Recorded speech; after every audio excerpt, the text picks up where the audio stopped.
Hello everyone, এই মুহূর্তে আমি চলে এসেছি কলকাতার হৃদয়ে একটা অসাধারণ জায়গায়। এই হলো জোড়াসাঁকোর ঠাকুরবাড়ি। যদিও ভিডিও তোলা নিষেধ থাকার জন্য আমি কিছু জায়গা দেখাতে পারছি না, তবুও চলে যাই এখানে গল্পের মধ্যে। জোড়াসাঁকো ঠাকুরবাড়ির ইতিহাস শুরু হয় 18th সেঞ্চুরিতে। এই বাড়ির প্রস্তাবক ছিলেন রাজা তারকানাথ ঠাকুর, রবীন্দ্রনাথের ঠাকুরদা। এখানে রবীন্দ্রনাথ 1861 সালে জন্মগ্রহণ করেছিলেন, আর 1941 সালে তিনি প্রাণ হারান এই বাড়িতেই। ঠাকুর পরিবার শুধু সাহিত্যে নয়, শিল্প, সঙ্গীত, শিক্ষা, সামাজিক আন্দোলনের সাথেও জড়িত ছিল। এই বাড়ি একটা আড্ডার স্থান ছিল, যেখানে শিল্প, চিন্তক আর বিপ্লবীরা মিলেছিলেন। যদি আপনারা এখানে আসতে চান, মিউজিয়াম খোলা থাকে সকাল 10:30 থেকে বিকেল 5টা পর্যন্ত, আর সোমবার বন্ধ থাকে।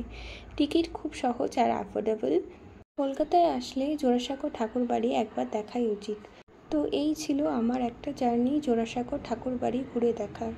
এই বাড়ি আন্দোলনের ইতিহাস, আমাদের গর্ব। ভিডিও ভালো লাগলে লাইক, শেয়ার আর সাবস্ক্রাইব করতে ভুলবেন না। আবার দেখা হবে। শুভ বিদায়।